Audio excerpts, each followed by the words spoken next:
Hello and welcome to another edition of Motor Cars Enthusiasts. Right off the bat on today's show, I wonder if there's some celebration going on in Woking, the home of McLaren International, now that it's been made official that McLaren and Honda will officially be parting ways at season's end. Trick is, it's really nothing to hugely celebrate about, but the chances of becoming instantly competitive, albeit mid-pack competitive, now that they'll be switching to Renault Sport's engine, like in a number of other manufacturers inside of the series, along with their factory team, the Renault Sport team, is something that's looking pretty good for the folks over at McLaren, at least in my eyes, because this thing has nothing but struggle. In fact, it's ever since Honda tried to re-enter the sport many years ago, because when this deal first went down that Honda was going to be powering McLaren, I harkened back to the old days, back when Honda and McLaren were just killing it out there, winning championships, winning races, dominating the sport. But there's been nothing but hard times over the past several years. In fact, I think all of the Hondas returned back in the past 20 years have all just garnered one win for the manufacturer. Now that Honda and McLaren have now parted ways, it'll be interesting to see what happens with their two-time champion, ex-Renault Sport driver Fernando Alonso, whether he will stay at McLaren or be leaving at season's end, albeit it looks like a lot of the Formula One seats are already closed for business for next year, albeit there has been a lot of rumors that he could be going to IndyCar because he had that much of a good time at the Indianapolis 500. But we'll have to wait and see. This may mean that Fernando Alonso will get one or stick around for his last year of his contract at McLaren.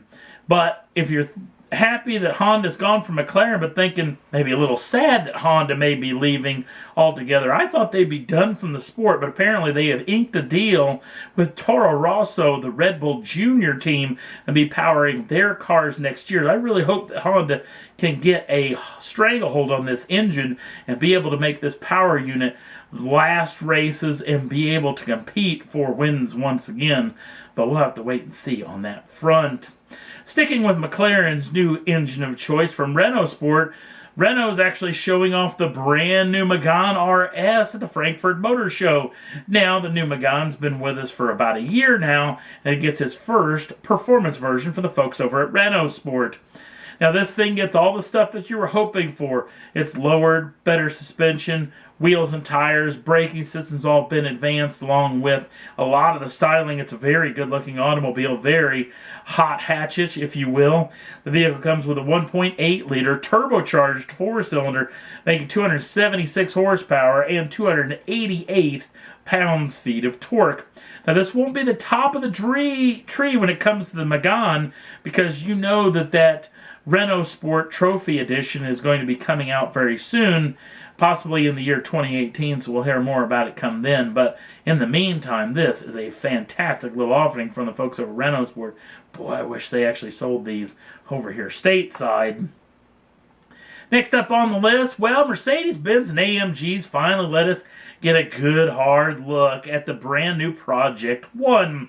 If you don't know what the Project One is, let me fill you in. This is basically them showing off their muscle from their world-conquering Formula One technologies.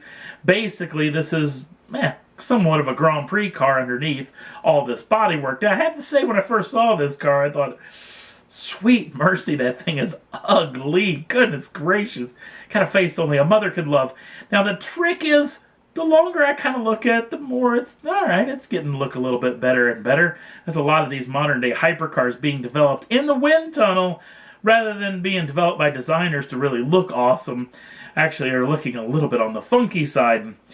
Now, this vehicle has got it where it counts, including that Formula One Technologies 1.6 liter turbocharged V6 that has a pair of electric engines inside of it, one of them being inside of the turbocharger unit itself to keep the turbo spooled up so it gets maximum amount of boost at any time, along with the electric engine out back with the ERS system that recovers a lot of energy lost. That'll be able to use it for propulsion of the automobile as well. It also has two electric engines up front to power both front wheels. Now, albeit they're not going to have the massive amount of RPMs that's actually available for the Grand Prix car, this thing will still spool up to 11,000 RPMs. And Mercedes and AMG claim that this thing's going to be making north of 1,000 horsepower altogether. In fact, they're not even talking about 0 to 60 numbers. They're talking about 0 to 120 or 200 kilometers an hour. And it can do that, they're saying, in less than 6 seconds, which means this thing is super, super fast. They're also talking about a top speed of 218 miles an hour or 350 kilometers an hour. There's been a lot of talk that this vehicle's actually already sold out worldwide. We'll have to wait and see on that front, and it'll be very exciting to see this thing maybe on a head-to-head matchup with that new Aston Martin Red Bull creation, or even the possibility that Audi may be working on something like this as well, a 3-on-3 type of war between these three cars. So cannot wait to hear more about the Project One. Hopefully we'll hear more about it by year's end. Last up on the list, Porsche is showing off the Frankfurt Motor Show. A little bit of incognito at 911. Because believe it or not, even looking at some of these photographs, you look awful hard, you can really tell.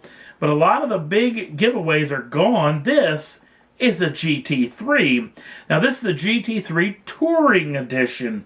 Basically what you get out of the Touring Edition is gone are a lot of the big aero work on this vehicle for somewhat of a more subdued look, a little bit incognito, if you will.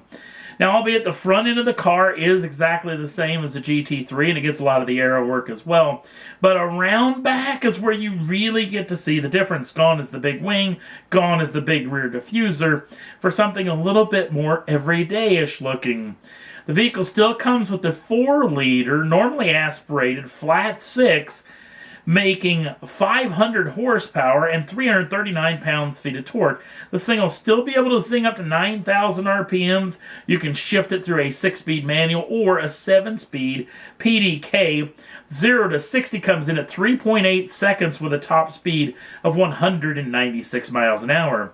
The thing is, there's not a whole lot of time to wait on this. This is in Porsche dealerships right now if you want to go put in your order for one of these brand new machines, with a starting price of €152,416.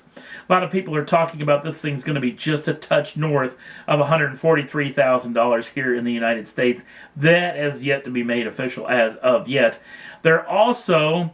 This car is kind of a little bit of a 911R. Remember that particular machine, albeit this particular vehicle doesn't have a cap on how many they're going to build. So they'll build as many as actually people want of this machine. I have to say, I really like this car a lot. And that's all there was that I thought was worth talking about for this edition of Motor Cars Enthusiast. Don't forget to like us over on the Facebook page. Links down in the show notes. Also, if you'd like to subscribe to the channel, you can do so at any time and get the first dibs on the brand new shows as soon as they come out. Thanks for watching. We'll see you again real soon.